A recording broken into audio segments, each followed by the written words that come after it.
Well, hello everyone and welcome along to something brand new here on rFactor 2. It is of course the race of the season. We'll be taking to Daytona Beach in the fantastic Daytona International Speedway in of course the BMW M4 GT3, a fantastic racetrack to go racing, one that's been raced since 1959. It really does have plenty of history that we are going to add to today with something brand new. I'm Lewis McGlade. Alongside me in the commentary booth through the day is of course John Munro. Hello, welcome. This is going to be a lot of fun, isn't it? It is indeed, yeah. I'm really looking forward to this one. Daytona, amazing track, especially the road course. You always see some fantastic GT action. We quite often obviously see GTs fighting prototypes here, but this time it is going to be one single car, one make, and some very exciting action with, of course, some of the best rFactor 2 GT drivers in the world. So yeah, I totally agree it's going to be amazing.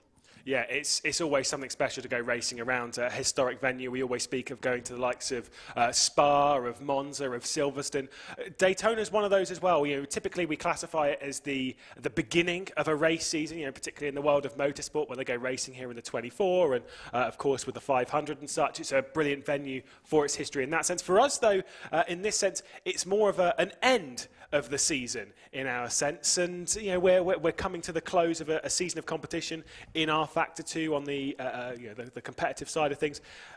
Been a lot of fun, I'm sure, and lots of drivers have got their first experience of sim racing and doing it. Yeah, absolutely. I mean, this has been a long time coming, this event. Drivers have been working on this for weeks now. I think there's been 4 laps of hot lap qualifying to try and get in. What we're going to be showing you guys today is the top split race. So this is effectively the fastest 30 qualifiers that have made it to the race tonight. There will be plenty of splits happening, of course. There'll be lots of races going on at the same time, but you guys are just going to be seeing the top 30 in action. So yeah, the drivers are putting a lot of effort. It all comes down to this one race, and of course the pressure is going to be on, but at the same time, it's a bit of fun. It's a community race. Anyone who has rFactor 2 can get involved in this. Yeah, absolutely, and that's why it's so open and we see so many different drivers taking to it. Those in the top split said they're playing for it, not only on the broadcast, they don't have to put on a good show for us, but they are also playing for one of these as well. 3 trophies to be gifted out to the top 3, and by the way, that is a fantastic trophy and quite heavy as well. And inside that, you can also see a version of the car they are racing today, the BMW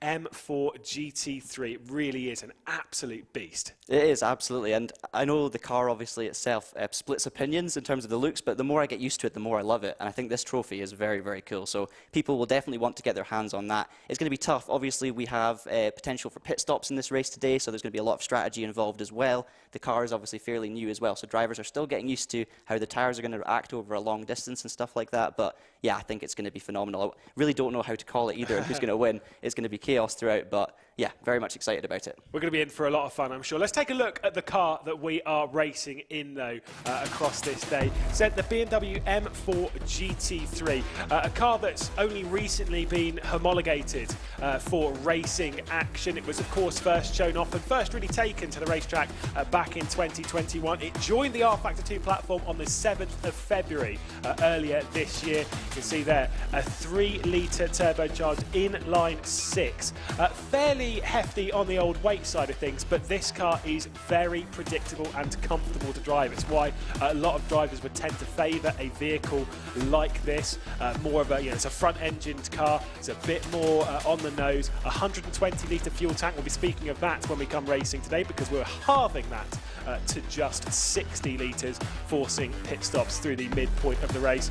I've got used to the front end of it. I actually think it looks fairly pretty indeed, but you can pick this one up on rFactor 2 for €4.99, £4.22 or $5.52. And honestly, if you're going to get into GT3 racing, that is one car that I would absolutely suggest as being one of those ones you pick up. It's not as difficult as something like an R8 or in that sense that they're tricky to drive. This one's a bit more predictable. You've given it a go yourself. I have given it a go actually, and for those of you who like trying out your different GT3 cars, this one reminds you a little bit of a Bentley Continental, maybe a Lexus, something like that. Obviously, it's very stable, very predictable, but at the end of the day, it's still going to bite you because these drivers have open setups, which means they're going to be setting them up to be as fast as possible, and that doesn't always mean it's going to be stable. So even though if you jump in this car at first, you might find it fairly straightforward and comfortable, if you're driving it on the limits that these drivers are going to be pushing themselves over the curbs, trying to get as much speed as possible, it's going to be a little bit tougher. Yeah, it's kind of that thing of esports setups and stuff. We've spoken about this plenty of times where a car starts off and it's almost like easy to drive, and then you start really exploiting the maximum. Of course, you would in real life as well. If you could get away with some of the things they do in esports, you would.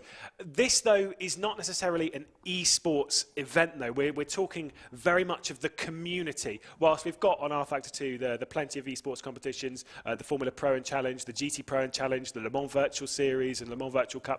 This is a community event. Absolutely, yeah, and anyone can get involved as well. You guys can get involved at home through the hot lap competition, and it's free for anyone who's got rFactor to jump on and give it a go. We've also seen lots of other races as well, of course. We've had the Alpines in a kind of rookie cup, which races every single hour. You've also had a single-seater cup as well, using the USF cars, and some IndyCar racing as well. So there's ways for everyone to get involved, and that's the nice thing about it. It's not just a really serious thing that everyone's taking part in. It's something that anyone can get involved with, and to be honest, anyone can win this with the right setup and the right practice and mentality. Yeah, absolutely. There's been plenty of new content dropped, including, of course, the BMW M4 GT3, but also the Daytona International Circuit. Let's take a look.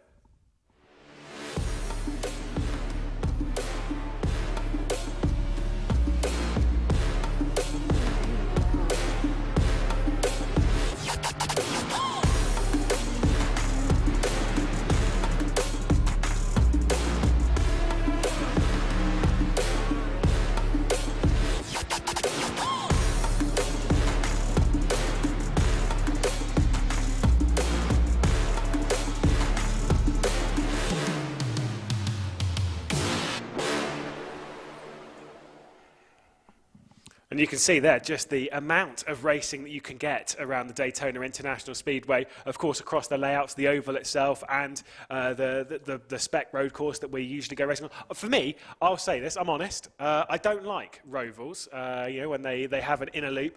Daytona is an exception to that one. Here, you know, Homestead, you know, also, you know, why not? But here, it's a circuit that I actually quite enjoy racing on. It's one that's open for sprint racing, it's open for endurance racing, and it is always entertaining. Yeah, when you first said that, I thought you were going to say you didn't like Daytona specifically, and I would have been shocked because I personally love driving around this circuit. The first corner, probably one of the best examples on the calendar of trail braking, where you really need to get the balance of the car right under brakes, get the nose in properly, and keep it all under control. Very technical as well. You've obviously got a couple of hairpins too with late apexes. That opens the door for overtaking, opens the door for lunges, for close battling, and of course the chicane, the bus stop at the back of the circuit. One of the best examples of commitment corners where you need to get it absolutely spot on. Your line needs to be perfect, but you also need to hit the curbs in just the right way, carry the speed through. This is definitely a point on the track that could end your race, but also make your race. Slipstream is also key in this. Now, this is actually going to be a factor that we're going to focus on across the day as well. It is a 45-minute race that we've got. Qualifying is already done. That was done in the pre-qualifying to get into this. Essentially, over the last 5 weeks, they've been given 4 weeks to qualify for this, and a week off of driving. They can have a little bit of a breather to get themselves onto this grid. And the pre-qualifying for it is the grid that we are going to have. It's Turka Hakkinen, by the way, who's on pole. We'll take a look at the grid once we've done the once we've started the formation app. Don't you worry. You can see all of the 30 competitors that are taking part in this 45-minute race. Because of that, the 60-litre fuel tank we said about, it's a little bit tight on fuel. They're going to be struggling to get to the end of that, so they're going to have to stay in slipstream to try and save that fuel. Absolutely, yeah. It's going to be hugely tactical. It's not just about hot lap pace, despite what the qualifying may be. And I think that's interesting as well, because you're going to see some drivers that are maybe stronger in qualifying, maybe found that last 10th on that fast qualifying lap with the commitment, but actually it's going to be about managing your race. It's going to be about being sensible with fuel, being sensible in your tyres as well. We could see, of course, some drivers double stinting tyres. We might see drivers taking tyres at the pit stop. So it's more than just about pace. It's about consistency. It's about race management. And yeah, I think it's going to be fascinating. We really don't know who's going to win despite the qualifying order. There are drivers on this list that are further down that we would expect to be at the very top. Now, I'm going to be honest that we don't have some of the biggest names on rFactor 2. We've got some big names, do not get me wrong. You know, we've got the likes of Michi Hoy, Jan van der Heide, drivers that have won championships in esports. We don't have the likes of Erhan Jofsky, of Bonner House, of Jerne Simoncic, you know, all of these champions, and Kevin Siggy and all that have won all the countless stuff in esports. And I said this earlier when we were having a chat about this. I am happy with that. I am actually more than happy with that. I think that is right, because this is about the community spirit. If we had all of those esports drivers, well, we'd just be looking at the same race that we've seen before. I've already seen that. You've already seen that. I want to see something different. I want to see some names that we don't know enough about that we can take around the circuit. Yeah, absolutely, and it's a chance, of course, for some of the lesser-known names to race against some of the big names as well in this environment. Maybe they've never done a professional esports event before, but they're really fast. They've managed to qualify for this event, and now they're going to be fighting against some of the best. And I believe we are just about to go live towards the race. It looks like the formation lap, so I'll let Lewis take you through things. Yeah, absolutely. Well, we've got our competitors onto the grid, so I think it probably will be about time to take a look at our running order for the race, because Turka Häkkinen, you can see they're starting from pole position. Now, some of these might be hard to pick out. A couple of teams have brought special liveries just for this. Other teams are just using the standard liveries that they have available on the platform. You can see that Turka Häkkinen in the black BMW, the one that's starting from pole position. Sebastian Wunsch is alongside with Christian Mikel. We're riding on board with Philip Dries, who's starting off of that second row in the black car. Should be quite easy to pick out. A few other favourites up and down the grid. We've got Jan van der Heijden from 6th place. That is, of course, the rFactor 2 GT Pro Season 3 champion. You've got the likes of Henry Sinnick of Michi Hoyer as well, responding quite nicely after having COVID the last week or so, and thankfully looks to be recovering, although still is struggling with certain issues. And of course, one that we are focusing on here, Mia Rose. I'm sure that's a crowd favourite, isn't it? Yeah, absolutely. I mean, we all love the car, let's be honest. Mia's obviously very talented, so it'll be interesting to see if she can make her way through the field. Yeah, it's a lovely mixture of drivers, mixed experience, a lot of GT specialists in rFactor 2 on the grid today, but of course some people, as we've talked about, that may come as a surprise. So yeah, plenty to keep an eye on.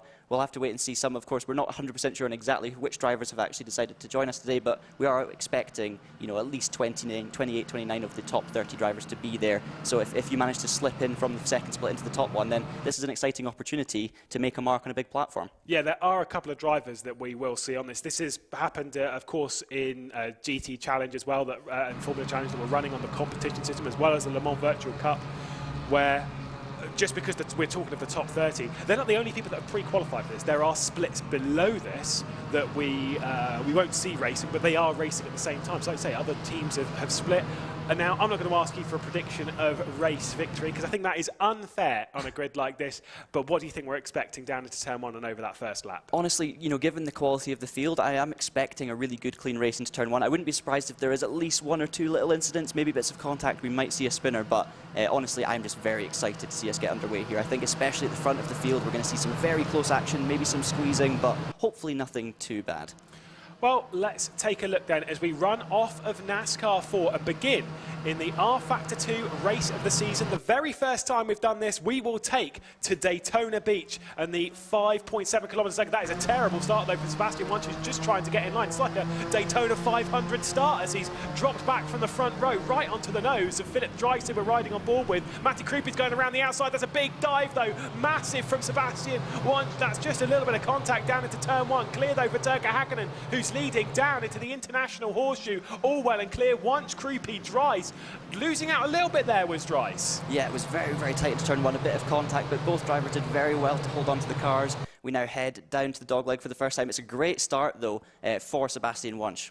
Great start from Mia Rose. We're looking back to that battle. Liam Rance just over the rear end, who's also made a fair amount of progress. Mia Rose going up from 60 to 30. Then what a send that is on Zitiello, going all the way around the outside. That one's going to be a bit of a brave one as we come down into turn 6. A little bit of contact between the two as we rise back up towards the battle. Philip Dries losing even more. Juba and Sinnick also getting through. This is not looking good. The two satellite drivers have made a move. Yeah, and look at Turka Häkkinen out the front there, making a nice gap, already trying to break the slipstream. Looks like we're going to have a very close battle for second, heading into the bus stop for the first time. You can see the gap there. It's a very, very good start, and it's almost made enough of a gap to break that slipstream. It'll be interesting now as we head into the bus stop for the first time, who's going to be the most committed on the first lap. Of course, cold tyres, and hopefully these drivers will have got some temperature into them during the warm-up lap.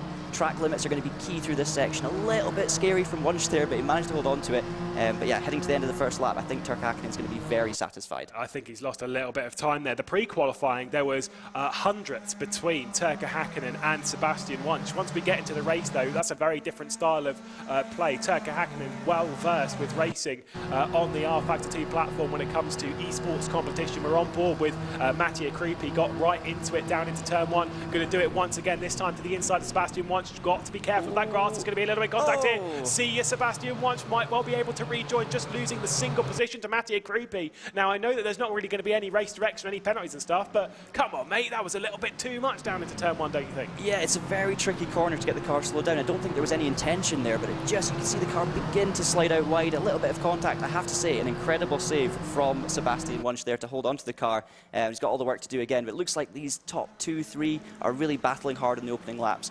Just need to be careful they don't let Hakkinen run away. Do you think Mattia Krupi is potentially feeling a little bit discomforted by where Sebastian Wunsch's pace was? Running through chicane, losing a bit of time. Now, I've always said when you're in a train, I don't really care if I'm at the front of the train or the back of the train. If I can still see the leader, I am comfortable. If I know we're all in one train, then I'm fine. I'll play the long game. Once that leader starts building a 1.5 second, 2 second gap, then I'm starting to get concerned. Do you think that's been happening to Krupi? Oh, definitely could have been. I mean, it's very psychological, this form of racing, and yeah, as you say, it's okay being in a train when you're right there and you're not losing time, but as soon as you start losing time, it gets stressful. You've got to make a decision. Obviously, some drivers are better in the front of the train, some are better following, and yeah, maybe he just really wanted to make that move early. I mean, it's worked, slightly questionable around the circumstances, but they've made it work. We're looking now at Ahmed Abdallah down in position number 9. Made a pretty good start, but yeah, things, I mean, other than the little bits of contact in turn 1, things seem to have been pretty calm. We also have a DNF coming through there. Looks like Ben Amar is already out, which is such a shame if you've spent a lot of time preparing for this race to be out so early, but of course that is motorsport. That is just how it goes. Unfortunately, the occasion just getting too much for some. That is sometimes how it is. We look back to Mia Rose and look at this battle. Zitiello, who dropped the position on Rance and Rose over the last couple of laps, looks to the inside of Rance, gets into a little bit of contact, and then Brian comes through. Oh, that Zitiello completely misjudges it. Oh, and makes contact with the inside wall as well. Somehow, Rance and Rose managed to continue on without any major. Rance did get past Mia Rose there, down into the first corner, but that was what can only be described as a little bit rough, as I do believe, by the way, a bit further up, just behind this, as we focus on James Juba. I'm pretty sure Michi Hoyer has recently got past Dries, and Canastracci is also battling out with Abdallah. That is exactly what we're seeing here. Ahmed Abdallah a little bit too deep into the west horseshoe, almost a little bit of contact on the departure. Yeah, this is a really close battle there. It looks like turn 1 is the crunch point today. We've seen lots of contact and incidents into turn 1. A little bit of a nudge there between the two cars, but well held in the end. Yeah, it was a bit intense there heading into turn 1. It's such a tricky braking zone. As you know, it's bumpy. You have to trail brake. There are many different lines. And as soon as you just misjudge it slightly compared to the car in front, it's very easy to make contact. But, you know, these are the way it goes, especially in a 45-minute race. You've got to make your moves early and make them stick. We now cut back to 5th position. That looks like a James Juba heading into the bus stop. Nicely controlled through there. You can see the cars are right on the limits of adhesion through there, managing to hold on to it well and onto the exit, and then it becomes a slipstream battle round the final corner. By the way, Turkka Hakkinen 7/10ths quicker than second place Mattia Krupi on that last lap. He is checking out. Let's see what they're going to do this time round. Yeah, I mean, Turkka Hakkinen's had plenty of flashes of pace. Quite a young Finnish driver, I believe, down about 18 years of age, but is fantastically talented. Was recently in the team of Dennis Lind in Cetres Nitavelix. I think he's departed that team, I don't know for 100% certainty. We'll take a look at a replay, though, as to what's happened earlier on in the race on the run down towards turn 1. This was with Zitiello, so we can see. I think he did just misjudge. It's quite hard to tell from that angle. It did seem as though he was the one that was turning out just a little bit. That one, though, on Leopold Bryan. How do you judge that one? As someone who's done their fair share of racing, I mean, we both have, we've shared the track. We don't think we'll have an incident, though. How do you judge that one? It's tricky. They both seem to meet somewhere in the middle. I would probably have to see it from a few more angles. Oh, that was very close from the Sibsa driver there, almost losing the back end. I think that was Armin Binder. But yeah, it was tricky because, as you say, that corner's banked anyway, so the cars will naturally kind of come together. The car on the inside maybe just trying to take a little bit more track room. Binder has spun off there. I think he locked up the brakes, to be honest. I think he did well to avoid taking out Juba in that process, but yeah, he's going to lose a lot of time as he rejoins onto the circuit. But yeah, I think, as I say, we'd have to see more angles. It's a bit of a racing incident, but, you know, maybe with a little bit more looking, someone could have left a little bit more room. It's a tough one. It is Fabian Barlow that we're actually riding on board with right now as he's staring back into Liam Rance and Mia Rose. Yeah, a little bit too much there from Armin Binder and dropping down the order. Look at how close going through the bus stop there Fabian Barlow was, and that might lose out to Mia Rose as she charges around the outside. Mia Rose is typically a driver that we see on other simulators.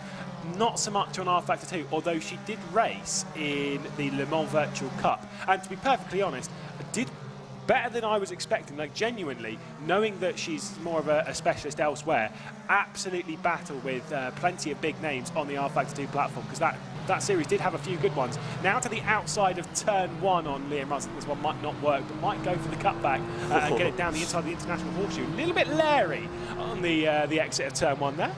Yeah, absolutely. I think that was Liam Rance giving it a bootful, I would say, on the exit, and managing to hold on to it okay. Of course, these drivers should really be thinking about tyres as well, depending on whether they're double stinting them, whether they're going to take tyres at the pit stop. Of course, it will all play out. We do have a yellow flag in Sector 1, so someone's maybe had an incident there.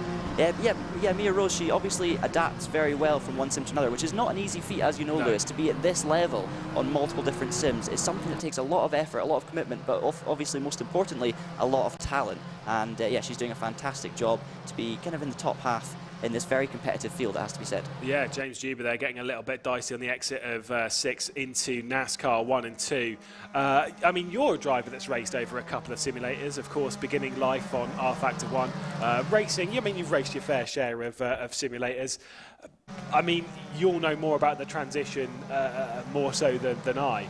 It is not easy learning the differences, but why are they so different? Surely it's just driving. Yeah, you would think so. And you know, obviously every car has its own unique characteristics, but this isn't always the same from one sim to another, and certain sims require slightly different driving styles just because of the way the physics are. rFactor 2 requires a very aggressive driving style. It's hugely satisfying to play, very, very fun to actually send the car around the circuit. There's a lot of sliding involved, quite a lot of oversteer, but the car feels very weighty and controllable. And it's a totally different style to something maybe like ACC or iRacing, where you need to be a little bit more smooth, a little bit softer with your inputs. rFactor, you can really attack the corners, and yeah, you play around with the car quite a lot. Is that a move for P2, or is that just, I think that's just defense from Krupi, and he holds on to it. But Sebastian Wunsch looking racy. In terms of lap times there, Wunsch was a couple of tenths quicker than his rival, so he'll be looking racy. I mean, there's a whole queue there, yes, we said Henry Sinnock right in there, James Zuba's right in there as well, so someone getting a little bit sideways in the background there as well. So we've got battles throughout the field, keeping things very intense for us.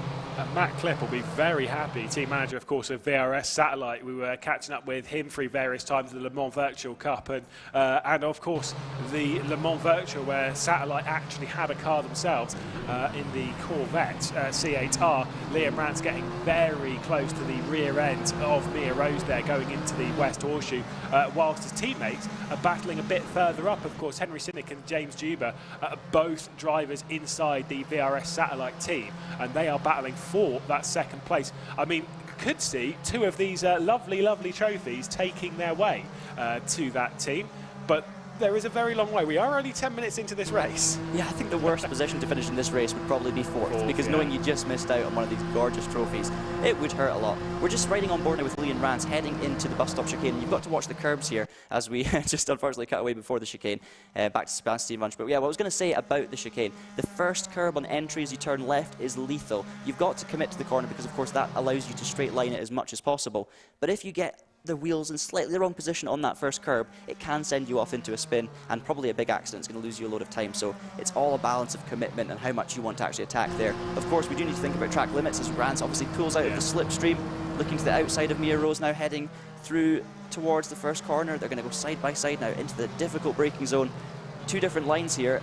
The outside line does work quite well, but he has kept the nose in, just backed out enough heading into the corner. That was very, very close. Great close racing behind them as well, so we've got a couple of good battles here. They did well to keep it clean there. Yeah, Joyo and Martino battling it out just behind Mia Rose, into the rear end of Liam Rance as well, down into the International Horseshoe, taking the Satellite driver for a bit of a wide run out of there. I mean, I will say that move from Liam Rance down into T1 was actually fantastic. Just chopped in at the right point, and I don't think Mia Rose would have been particularly pleased, because one mistake from her side and they both would have been off. It leaves it into a really tight scenario. That one, though, running very, very wide, but you can run in and pick up the late apex in both of the horseshoes.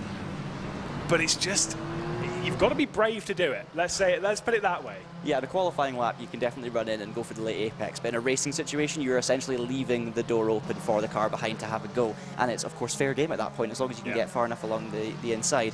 Looks like, yeah, Liam was prioritising exit there. It worked well. We got a great view of the front of Mia Rose's car heading into it. I hope you like that new BMW grille, because we got a very good view of it indeed. Heading through the chicane now, I think we're cutting back to this battle for second between Krupi and Wunsch, I believe. Oh, this is actually 6th and 7th, sorry. Looking very close to the chicane. It must be very difficult, Lewis, to follow through that chicane, because visibility when you're the car behind, it's going to be tricky when you're aiming for those specific points on the track. Yeah, of course, sometimes you can adjust your view to make it work. Sometimes, triple screen, some people say that, running from bonnet cam, etc., to just try and find it. But either way, you're blocked by a car. Now let's see Philip Dreiss going around the outside of Michi Hoyer. Not necessarily sure how much racing these two have done together. Oh, going for the cutback to the inside of Hoyer. Oh, nearly made that one stick. Unfortunately, just misjudged it and tapped the rear end of the German there. Philip Dreiss has done plenty of racing with inside the rFactor 2 BMW Sim. Oh, M2CS Racing Cup. That one was a bit too bold though, and costly, and Canastracci is one that comes through. Yeah, if they didn't know each other before then, they certainly do now. Also, it looks like Wunsch just touched the grass there in the braking zone. Very easy to do because, of course, you want to widen the corner as much as possible. I was, Lewis, about to ask when you think we'll see our first pit stops, but we have now seen our first cars coming into the pits because, of course, we're about a third of the way into this race already. It's flown by, and now is the time where drivers may be looking for an undercut will think about coming into the pits. It'd be interesting to see if they try a double stint, if they take new tyres, but we're going to see the order shake up here, and we're going to see drivers behind that are maybe losing time in a queue coming into the pits to try and free themselves. Because it is quite hard. It's not hard to make a move around here. I've said this before at other circuits. It is not difficult to get past the car ahead. The problem is getting past and then pulling away from that car. That is the difficulty around here, and that's why you end up losing time in battles and in trains. So they've got to be very, very careful of that. I don't think we'll see anyone of the lead contingent coming down into the pit lane in the near future. Never mind, could be thrown off completely on that one. I don't suspect we'll see it though. I also don't think from this lead group that we'll be seeing tyre swaps as well. I think they'll be sticking on this set of tyres through the entirety of the race. 45 minutes should be enough. Of course, the 60-litre tank, that is what is requiring them to come down onto the pit road, which, by the way, is, we were saying about this before, a very hard entry onto it. It's so wide, so open, and almost no reference. Yeah, as a driver, you're relying all the time on reference points. Where do I brake? Where do I turn in? You need something visual, even if it's a change in colour of grass or a white line somewhere. The pit lane entry at Daytona doesn't have any of that. You're literally guessing. Everything's so wide, as you say. So yeah, definitely something that the drivers, if they were really thinking about this, they would have practiced because it is going to be important. Now, if I was Turka Hakkinen out in front here, I'd be looking to stay out as long as I possibly could. As long as that gap was stable, as long as I had some breathing space, I would be looking to just stay out and then run the car down to the bottom of the tank. As we keep an eye here, this has been, obviously, we've seen a lot of action here for this battle for ninth, but it's because it's been non-stop. We've had battles, we've had moves, defending, all the way through this race. Mia Rose done a great job to break into the top 10. She definitely didn't start in the top 10, but obviously under a lot of pressure from Liam Rance still. It's just awesome as well to see the way the cars are working over these fast corners and fast bumps. And Pedro Crulas Gomez as well has also caught up to the rear end, as well as Philip Howe, so making it, like I say, a larger battle. It is growing piece by piece, corner by corner. Just keep picking up drivers that have started a bit further down the order, that have been gaining as the race has gone on in the opening 15 minutes. And you can see once again, just looking to the inside there, that is Martino. Just, a little bit too much curb there, got to say, from Liam Rance. A little bit too much on the second part as well. They're all clobbering them running through the bus stop, and that is exactly what you've been talking about, John. They are just pushing it a little bit too far, taking way too much risk. Deep breaths as we head into turn one here. This is going to get dicey. You can see Liam Rance all over the back. That is going to open the door down low, of course, for the black car in behind. I believe that's Martino. No, Martino's going to go to the outside, so we are now going to run 3 wide as we head through the banking into turn one. I think Mia Rose has got a good position, but she's not got the pace. They're running both very wide up top. This is going to end anyway. Mia backs out of it, probably quite sensible. Who's going to hold on to the inside? It looks like Liam Rance has made it stick. We've seen Martino running wide, but pulling it back on. That was fantastic through there. They did really well to avoid each other and keep it clean. A phenomenal move by Liam Rance, who was in the middle of all that. Yeah, Mia Rose played her cards very, very well indeed. Martino was the one that, like you said, threw it in a little bit too deep. That was kind of the expectation. It was either you were going to enter that battle in third and leave it in first, or you were going to enter it in third and then leave it in third. There is no way to make that pass consistent. It's just such a difficult move. Yeah, but one braked early to be safe, and one braked late. As we've seen more, speaking of braking late, looks like that was Krulas Gomez maybe versus Filipao, but Filipau's going to make the move on both. Martino dropping back as well. It's been a dramatic lap for Martino, maybe missing his braking point a few too many times, but it's all going to settle down eventually, or is it? No, I don't think it is. I don't think things do calm down. Even after the pit stops, we still expect there's going to be battles up and down this grid. What that battling behind, though, that mistake from Martino, that battling, it was the contact between Martino and Krulas Gomez running into the West Horseshoe that has allowed Liam Rance and Mia Rose to pull away. Now, I think it would be wise of these two to essentially communicate between them to not do anything silly. You can see in that mirror as well. Look at that. Filipao has got past Martino into the bus stop, a little bit of side by side, and then on the departure of it, they're going side by side into NASCAR 3 as well. And now when you're driving in this position, the position of Mia Rose that we're on board with, you're sitting there looking at that in the mirror, you're thinking, thank goodness for that. Well, I don't know if you are in this kind of race. I mean, normally, yes, if you're in a championship really going for it, maybe. But in this kind of race, I would be loving the battle. I mean, if I would love to be behind the wheel of one of those cars. Yes, they might not be fighting in the top 8, and this might be costing them in the race. But you know what? They're getting some airtime. I'm sure they're having lots of fun in the battle. The main thing is, though, is that, of course, we hope they keep it nice and clean. It looks like they're very much pushing the limits, but it's been pretty decent so far. By the way, looks like the gap is stabilised at the top. Turk Hakkinen with the fastest lap of the race still, a 1:42.7. Sebastian Wunsch and Henry Sinnock, faster laps overall than Mattia Krupi, but Krupi's been very consistent, so the gaps are kind of staying where they are. Sinnock a long way off as well. So yeah, things are reasonably calm in the top 8 at the moment, it has to be said. A lot of the gaps are kind of staying where they are, and then there's a bit of a pace gap back when you come to the cars that are battling a little bit for 9th. So things are settling now. I'd call this the calm before the storm, because we are going to see pit stops fairly soon. And there's our race leader, Turk Hakkinen, who's been out front all day. So far, I say all day, it's literally been 20 minutes. But he has been running away with it. I'm sure he's feeling very comfortable at the moment. He has been happy as Larry running around at the front. And obviously, he is going to take this fuel tank all the way down to a solid 0L before Brigwell. Probably not. If he's taken it down that far, he's done a me. I've run out of fuel in the race Haven't before. we all? It wasn't my proudest moment. But, you know, each to their own. It wasn't quite in a race like this, thankfully. But I will say, you know, this is the whole thing of the community and stuff. We've said this before. We were speaking about it in the before the broadcast, and even before we even went remotely live, about where things are in sim racing, where things are in rFactor 2, and what you can do to enjoy. Now, we're going to do one of these every season, at the end of every season, as well as plenty of racing throughout each season. The last season, you know, we've seen open wheel racing in the forms of the IndyCar, of the USFs, and of course others racing in the Alpines. So much racing to just get involved in, which I think the car selection has been perfect for someone who's just starting a sim race. Absolutely. I mean, anything small and low-powered but rear-wheel drive like the Alpines, fantastic for promoting racing. Obviously, this now we're looking at the pinnacle of the rFactor 2 community racers. You know, people that are just jumping on, and these guys are very, very fast. It takes a lot to be as quick as this, but of course, you don't need to start there. It's going to take some time. You can jump into the Alpines. There's races every single hour, every day of the week, and there's so much fun to be had in those series. You can learn your racecraft, and of course, at the same time, you can be putting some laps in towards the race of the season. Maybe one day you'll make it into the top 30 and be on one of these broadcasts. But yeah, it's fantastic to see rFactor 2 obviously going in this direction and trying to bring the community together in an organised way. So I really, really like that. I'm looking forward as well, of course, to seeing what kind of racing we have next season. And of course, we've got the next week coming up here. We've got a lot of fun races which have been voted for by the community in terms of the combinations. So a lot of fun to be had in rFactor 2 over the coming weeks. Yeah, if anyone likes the sound of things like the Boxmaster around Moors. I did have to ask about that. The Boxmaster is a very large van. If you imagine the classic delivery vans in the US, you know, the ones with the doorway you have a lever to open up, like almost on a bus. That sense, a big van, absolutely massive, hilarious amounts of fun. That around Moors circuit you might not have heard of, but a good one to learn, as we'll see this battle between Sinnock and Juba for 4th position. Of course, the teammates in the VRS satellite squad. To the outside, it is going to be James Juba trying to make that move on Henry Sinnock. And should well be able to potentially make this one, but I'm sure with a teammate, they're going to play, even in a race like this, a little bit calmer.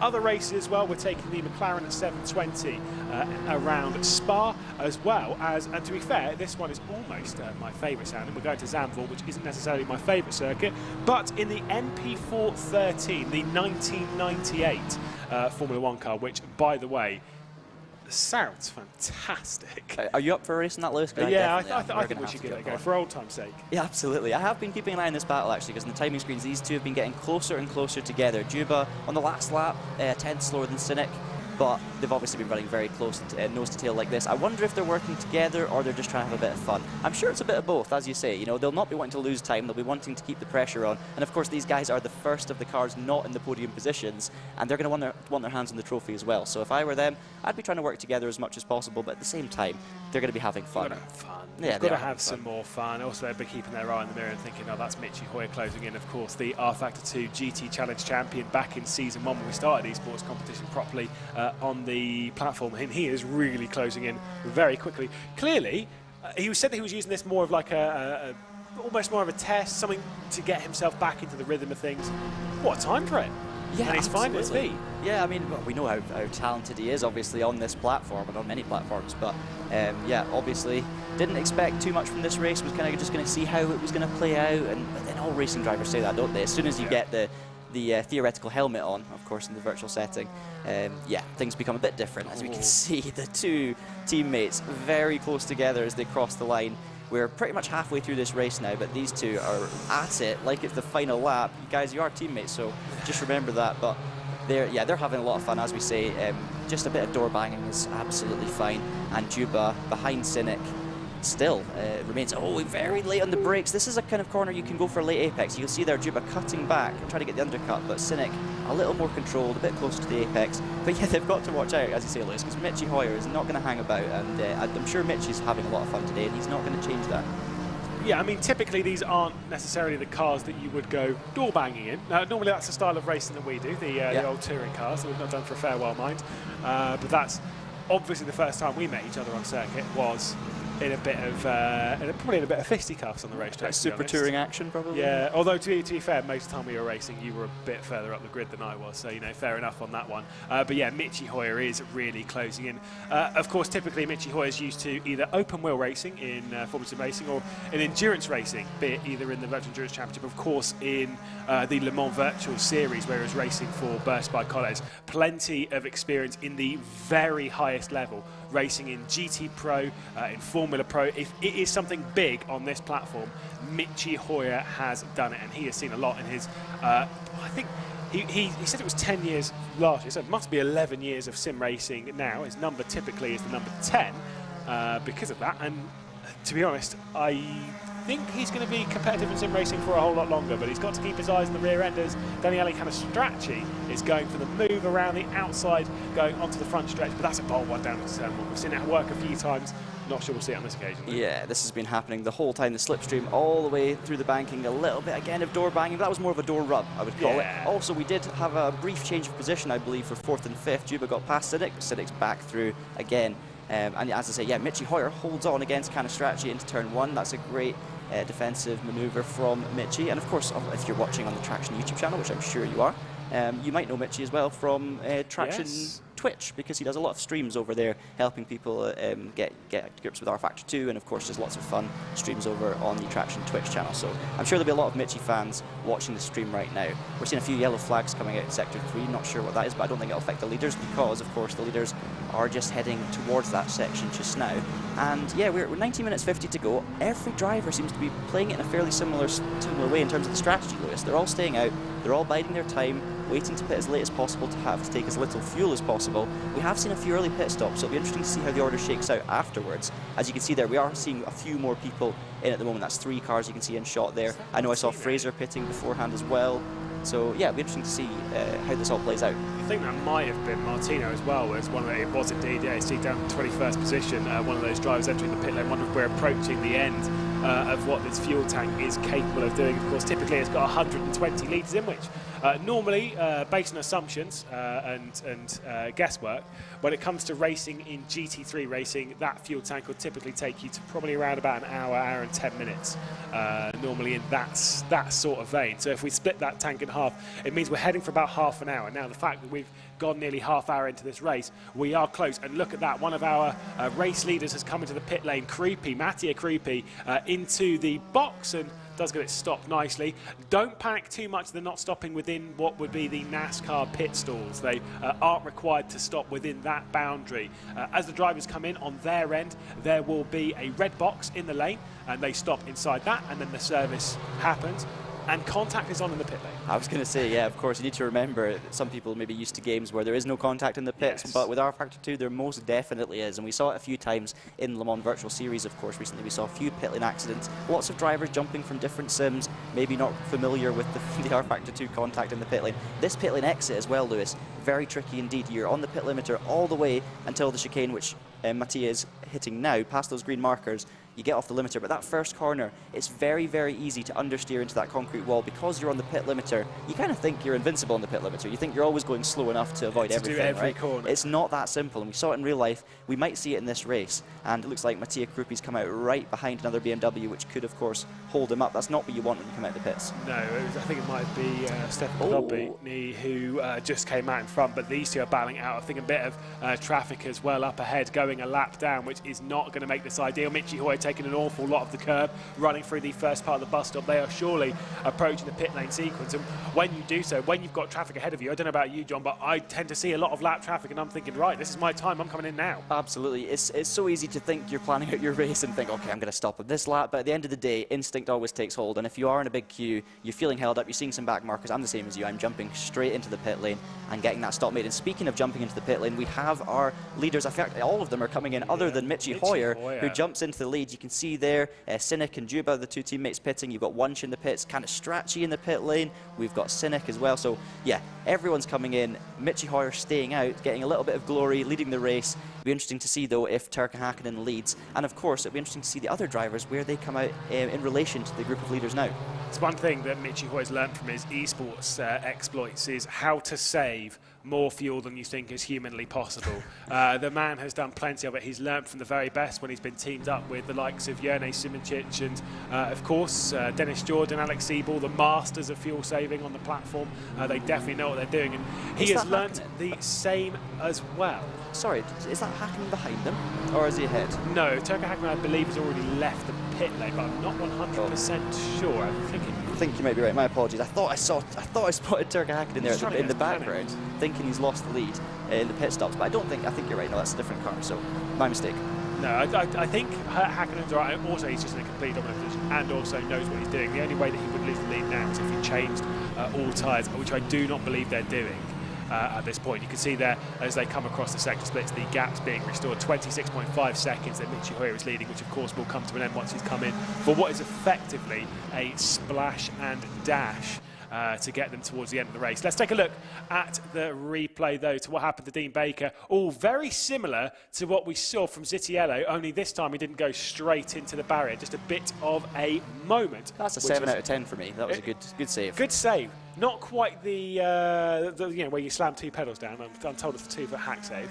Not quite in that vein, but a good one to keep him going as Michi Hoyer comes into the pit lane. Yeah, so Michi obviously having his lap of glory, but yeah, Turkka Hakkinen still comfortable. You can tell how much these guys have practiced their pit stops because of how consistent the gaps are going in and out. So they have obviously calculated exactly how much fuel they're going to need. They've all gone for the same tyre strategy, which isn't surprising because there will of course be one strategy that is best in most situations. We're going to see Hoyer lead the pits. You can see a fantastic shot there as Turkka Hakkinen rounds the banking for the final to cross the finish line, I should say, ahead of Michi Hoyer, who comes out the pits. Michi, I think, is going to make a lot of progress here, but remember, he's got to drive around that whole first corner on the limiter, and he is going to be stressing watching everyone overtaking him on the outside. Because it's not how it used to be. Normally, literally, as you've exited the NASCAR pit lane, bam, you're off the speed limiter. Whereas now, you've got to wait until you've come around the first corner. Comes out in fourth position, has gained a fair amount of progress. Oof, just cuts across the nose of Henry Cynic there, right in the podium battle. So he has gained an awful lot of progress ahead of the two VRS satellite cars. That's absolutely superb from Michi Hoyer. Absolutely. So Hoyer's gone out. He's gone out in clean air, of course. Nailed nailed the in-lap, probably taking a few litres less of fuel, Lewis, coming in the lap later, which can make all the difference. That could be 1 or 2 seconds in the pit lane, and he's come out ahead. He did have to kind of dive across, but he hasn't had to have that time to get back up to speed because he's got the track position, and the two behind him are held up. So brilliant stuff by Michi Hoyer, it has to be said. Into 4th position, and maybe he's got a chance at some, what would you call that, glassware now? He's 1 second off. Yeah, it's not quite silverware. It's not quite silverware, is it? But it is, it's honestly, when you take a look at it in person, it is honestly quite impressive, the trophies they are battling for in today's action. Of course, we must remind you that this is not the only race that is going on at the moment, not just on the track, because obviously up and down the grid we've got plenty of battles,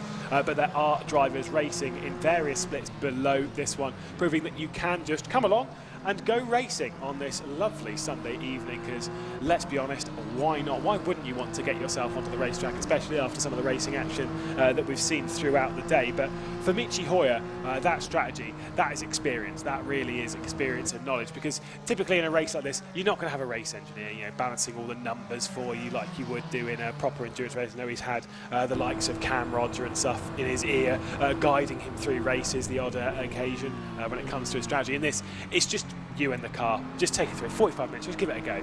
Yeah, but absolutely. it shows he still can fall back on his knowledge. Well, I mean, as you say, he's hugely experienced. He's been with a top sim racing team. He puts in a lot of preparation for events. We've seen the detail of preparation he puts in on the Traxion streams, and you can see it pays off because he knows his stuff. He will have practiced those pit stops so many times, it will be like second nature to him.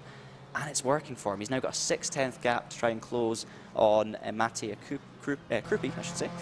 But yeah, out in front, looks like Sebastian Wunsch has been a big gainer from these pit stops. He's got a comfortable gap in 2nd place, still 3.5 seconds behind Turkka Häkkinen. In terms of lap times though, Turkka Häkkinen's last lap 43.6. That's probably about a second off his fastest lap of the race, but of course that will reflect the tyre wear, because these guys most likely will be double stinting their tyres, so we probably haven't seen any full tyre changes. So yeah, Wunsch is keeping the gap honest, has to be said. Häkkinen will need to keep concentrating. He can't afford a single mistake, especially somewhere like the bus stop where it could go wrong. So this race, with 12 minutes to go, okay, Häkkinen is in a great position, but it's definitely not over. And something else that's not over is this battle for P5. No, certainly not. Let's see how the satellite teammates take themselves through this circuit over these chicanes. Oh my goodness! How much did Henry Sinnick absolutely throw it in through the bus stop there at Madness? By the way, a second pit stop has been done by Philip Dreiss, a driver who started right up the grid in 3rd spot. So clearly this is not the day for him. The likes as well as Mia Rose dropping right down the order. I believe might have taken tyres in the pit lane as the two satellite drivers will switch. That was about as easy as it's going to get for James Juba, as the satellite drivers are running 5th, 6th and 7th. We'll take a look at another replay. This is what's happened to Philip Dreiss and why he's taken a second entry to pit lane. He was all over the place on the entrance to the bus stop, all over the place on the exit. Bang, and there goes his rear wing. Now, here's the thing, John. I'd almost guarantee he doesn't know he's missing a rear wing right now, because that is not an easy thing to know. You probably feel it quite quickly. I was about to say he will have been surprised when the car suddenly dived to the side and he ended up in the wall, and that's exactly what happened. So that explains, of course, the second pit stop for Philip. But yeah, as you say, quite often when you lose the rear wing, you can't really see it, and you won't know about it until you turn into a corner, at which point it is definitely too late, as we have all found out in the past. So yeah, unfortunate there for Philip. It was that first curve, again, as I was talking about through the bus stop, we almost had a very similar moment, of course, for Juba just before that, and that'll make an excellent slow-mo for the highlights reel. That was awesome to watch from on board with Sinnick, of course. And yeah, these two guys, okay, they've dropped down to 5th and 6th rather than 4th and 5th now, but I'm sure they're having the time of their lives here. I do love myself a good slow-mo. We can do plenty of those across the platform, as we've seen across our esports competition. But yeah, that's an easy one to do, honestly. It's so easy to overcommit. And the problem is with the bus stop being so fast is it's not like a corner like a hairpin, where you run in deep and you think, right, okay, I'm just going to straighten it up, I'm going to take a wide line. Once you run into the bus stop too quick, that's it, it's done. Absolutely. I mean, if you get your line wrong heading into a hairpin, you've got the whole outside of the corner to recover it before you end up in the grass. You lose a little bit of time, but it's not the end of the world. But somewhere like that, because of the speeds involved, 1 millimetre of a difference is going to make a much bigger difference, as we're going to see a replay here. It looks like Mia Rose making the move from 15th up to 14th, recovering after the slow pit stop. That looked nice and simple, nice and clean.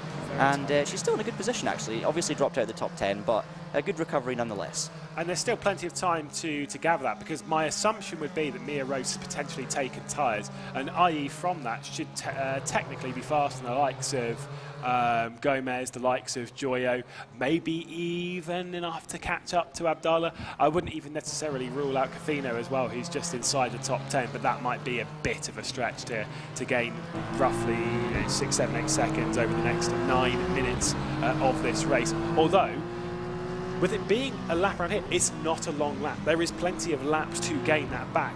You know, from the time we stop. Obviously, we typically say about the seconds gained being per lap, not per minute. So in that sense, you've got quite a few laps to go and gain that time back. Yeah, absolutely. These guys have got time. I think lap times are around about 1:30s or higher. So yeah, plenty of time. And of course, with the slipstream effect on the straight, as long as you can get just close enough to start benefiting from that, it's going to help you all the way. We've had a DNF from kind of Strachi there, so it'll be interesting to see what happened to him. But he was having a great run before then, so a real shame for Danielle. Yeah, Mitchy Hoyer, the gap's pretty stable, has to be said, Lewis. He's still about 6 or 7 tenths behind Krupi. Those two obviously lapping very similar pace. Krupi last lap was a 43.7, and Mitchy Hoyer, you guessed it, a 43.7. They are gapping the two teammates behind them, and they're actually slowly closing in on Sebastian Wunsch, especially in the last lap. Wunsch obviously got a little bit of a gap, so he should probably be fine. We cut back again to Mia Rose because Mia has been at the front of all the action. This is her closing in on Florentin Joyo, heading into the bus stop chicane. He's going to duck out of that one. You can't really make an overtake there unless you have a massive overrun. But Mia's going to focus on the exit, which of course is the sensible thing to do. Is now going to have the slipstream maybe a little bit too close, Lewis. She almost wants to be a little bit further back so she can gain the momentum and then pull out. So at the moment, you can see there's not much she can do with that. She needs to stick in the slipstream and time this one right heading into turn 1. It'll be interesting to see how it plays. That was really wise, because she worked out that she was going to be side by side in the departure of NASCAR 4, which isn't great, because that's where you lose all of the momentum after that. However, Joyo's pulled over to the right-hand side of the circuit and almost said, right, you're a lot quicker than me, off you go, love. And she might have new tyres, of course, so we don't know for sure. But. Exactly. I do believe there are new tyres on this vehicle, so should be good for Mia Rose to carry on from this. And like I say, the pace there is obvious. And this is the kind of thing, is that despite her maybe not being an rFactor 2 specialist, it doesn't necessarily matter, because you've still got that racecraft. Just because you've moved onto a different platform doesn't mean that racecraft has been thrown into the bin. Absolutely, and you can tell actually she's on new tyres, because despite that little duck out of the slipstream on the last lap there, she was the second fastest car on the entire circuit behind Pedro Culas Gomez. So yeah, going really, really well. Hopefully can make it back into the top 10. We've got a good battle as well for position number 10. Right now we're looking at Enzo Filippo in 8th place. But we've got Juan Cofino and Ahmed Abdallah just behind them as well, battling it out. They're only 3 tenths apart. This is a good battle though, Lewis, for P7. Liam Rance, he's been in the thick of the action as we have a lovely static shot through the bus stop chicane. You can see the drivers on the limits of grip, the car dancing around. It's so easy to unsettle it. But yeah, Liam Rance, he's been at the centre of the battling today, and looks like he's about to be engaged in another battle, because Enzo is looking racy behind him. People say that I talk a little bit too much about liveries, by the way, in sim racing. I'm going to be a bit critical here of Vertical Drivers by TX3, because I do normally like their liveries. I do like their liveries, actually, in general, and even this one. But there's no dark blue on it. They need to have their dark blue back. I always like the dark blue with the bright green on the Virtual Drivers by TX3. But that's me going off on a complete tangent that almost no one cares about. So fantastic. We'll get back to the action then as we focus on the battle for 10th place, the one that you were focusing on as well. Abdallah and Cofino. Abdallah around the outside. Oh, going to pinch a little bit too much down to turn 1. You can see where that was going to go. Not great indeed.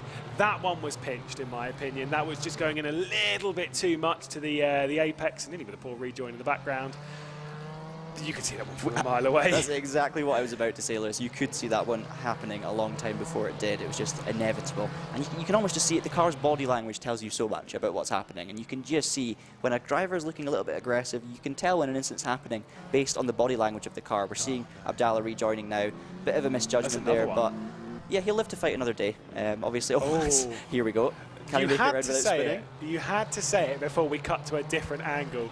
Live to fight another day. I'm not so sure on that car coming up into the dog leg. This is not going to be pretty. Brace yourselves. We will keep our eye on it. Let's just see. There's the slide, nearly the 2-foot save, but we'll keep our eye on that one. Let's see once again. Didn't leave enough room, did he? He cut across when he wasn't clear. Cofino had the right to the space in the inside, I think. Yeah. And it was, just slightly overly aggressive defending from Abdallah. That's a different car spinning off. Who's that? Is that I'm not sure who that was, but that is a car that's not damaged. I think was it might be Cofino? No. Oh, there's the missing rear wing. Yeah, there is. Yeah, so we're seeing some pretty crazy stuff over the race circuit right now. It is, of course, Pibobny who's just driving around right now with the damage. Let's be honest, around this circuit, it is easy to have a pretty spectacular crash because the barriers, they're not that far away. No, they're really not, and there's a lot of grass around and fast approaches, so if you get just one wheel on the grass into a braking zone or through one of the kinks, you're going to be having a high speed off across the grass with not much grip, and as you say, there are walls very close. We've seen it in real life, we have seen it in virtual motorsport, and we're actually just paying attention now to the battle for third place because Michi Hoyer is coming. I can hear the Jaws music. It's only 5/10 between these two, but now Michi enters the backstretch, of course, through NASCAR turns 1 and 2 with a slipstream, so we'll keep an eye on that one on the timing screens. We can also see a battle here for P10, so we've got a battle for glory on the podium, and we of course have a battle for glory for the top 10, so we'll keep an eye on both of those battles. It's Cofino at the back there, Pedro Crulas Gomez in front, I believe, or maybe they've swapped positions actually. It is Cofino ahead of Crulas Gomez, but the one I'd be very concerned about right now is Mia Rose. She is right here and absolutely flying right now, looking for a top 10. It would be a very solid recovery after the pit stop, just in the sense of taking tyres and trying something different, completely different on strategy, as she'll try and rob a top 10 from Crulas Gomez and Cofino. Got to say, after some earlier issues as well from Leopold Bryan, obviously was involved in that incident with Zitiello down into T1, doing a great job to be running inside the top 10 as they roll through the bus stop once more. Yeah, absolutely. Totally agree with that one. Mia Rose, again, second fastest on that lap. The only person quicker was actually Philip Dries in 19th, obviously, after the 2 pit stops. So, yeah, really looking strong for that top 10. We've also seen Enzo Filipao in the pit lane, which is interesting. I wonder if there was contact there or damage. Not quite sure. Maybe not enough fuel in the tank. Didn't Quite take possibly. enough on the pit stop. Don't know, but that is going to promote these up an extra position. Well, we're not done with drama yet today, clearly. No, it's only 2 minutes to go, so it's been passing very quickly. This is the one, of course, that we need to keep an eye on, especially because of what's at stake with these fantastic trophies. Michi Hoyer, it's fair to say he's been around the block. He will know how to judge this one, but does he have enough of a pace advantage to unsettle Mattia Krupi? Because if Krupi doesn't make a mistake, it's not going to be easy.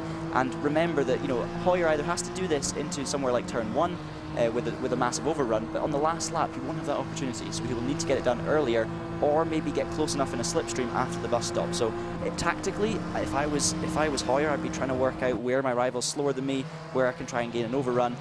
But it's going to be tricky because obviously the outright pace is very similar. Now they are on, at least as far as my calculations go, and I do always say never trust a commentator's math, but we are on the penultimate lap of the race. They'll be heading on to the final one once Turk Hakkinen begins the next lap with just 1 minute and 10 seconds left on the clock. A couple of battles to be decided here at the Daytona International Speedway. I think Michi Hoyer's dropped off a little bit too much. And yeah, Juba is right there. So beginning the final lap of the race, not battling for any of our fantastic glassware. James Juba is going to the outside, a little bit of contact as they meet in the middle on the run down into turn 1. James Juba around the outside of Michi Hoyer, pinching as close as he can towards that apex, and Michi Hoyer is just going to hang on to 4th place. Mattia Krupi is looking backwards and thinking, thank you lads, battle it out, I'm going to see you tomorrow. Yeah, 4th is definitely not the position you want to be battling for. You need to be up going for the podium in this race of the season format. But yeah, that's it. That's the opportunity for Krupi. We're going to see very close run between Pedro Crulas Gomez, of course, and Cofino now fighting for 9th position. So I wonder if someone else has had a mistake there, because that was a battle for 10th, I believe, beforehand. But they're heading into turn 1 for what will be the last time for these two. It's all or nothing. Late lunge from Pedro Crulas Gomez. I mean, it's questionable, but he's made the move stick. Of course, it was a little bit aggressive, and you wouldn't want to see that too often. But you know, it was something. That was something. Oh my goodness me. That caught me by surprise, and I've seen plenty of things in sim racing over the last 8 or 9 years. Absolute madness. A proper Max Verstappen move there. I've seen worse though. I've seen worse lunges. Like there's part of that goes, you know what, fair play. But yeah, on the edge. Let's put it that way. I remember racing against some of your teammates, good sir. You lot were well known for your doubles. You're always the good boy. You're always the good boy. Absolutely. Don't put me in that category.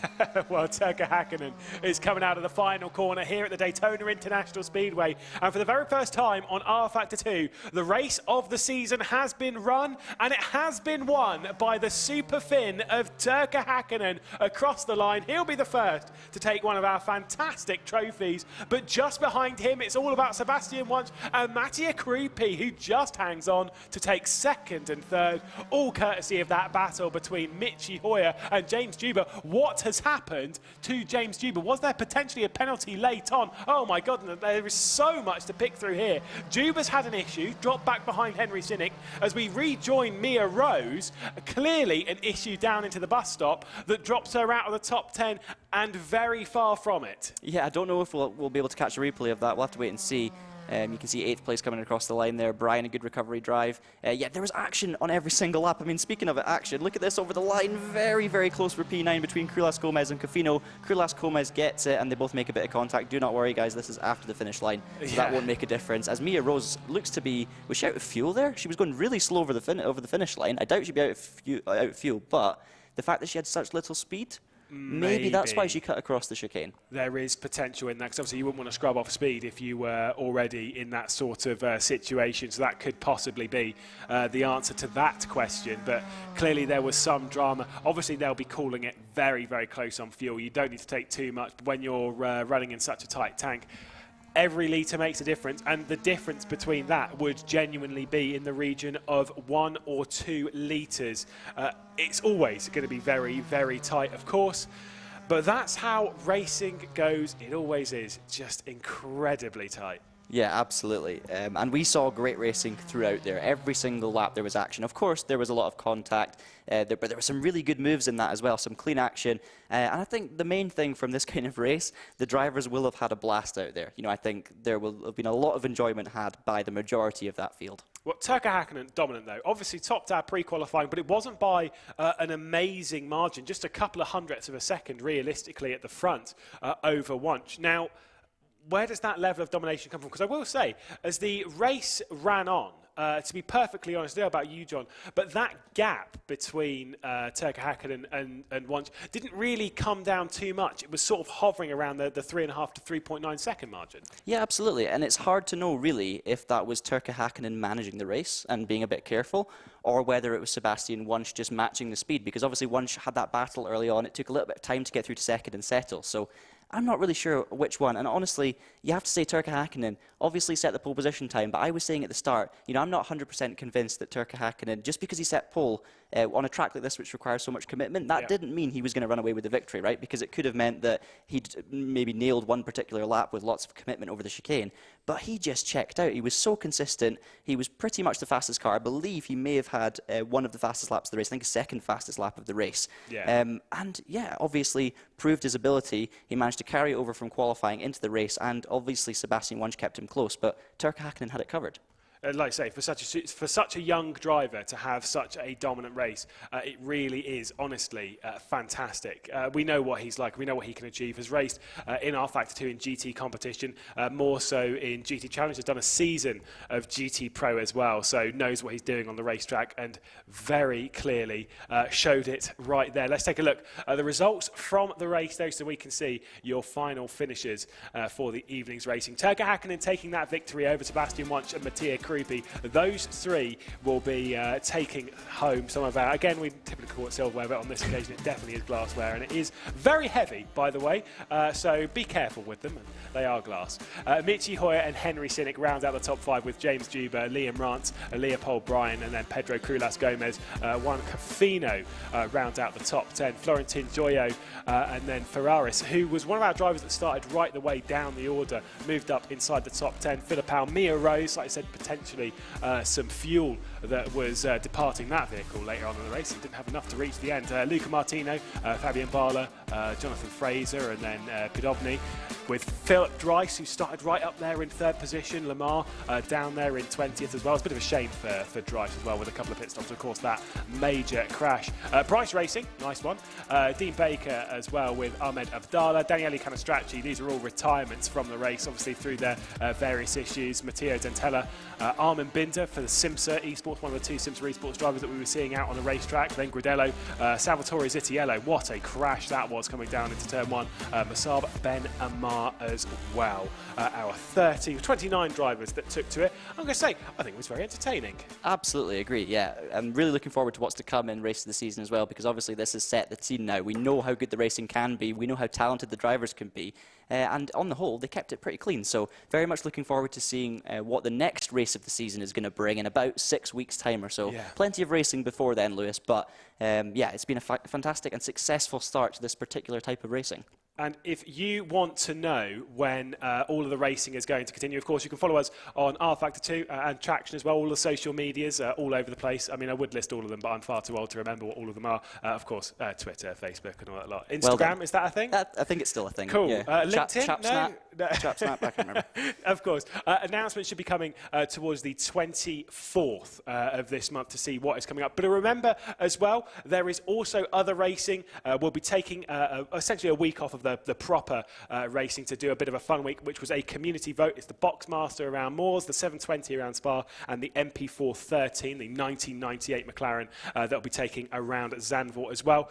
John, I've had a great time. I think it's time for us to hand you back to your own selves for the evening, because let's be honest, it's been a long day of fantastic racing, and hopefully we'll see you on rFactor 2 soon. Until then, I've been Lewis McGlade, John Monroe's been alongside, and bye-bye.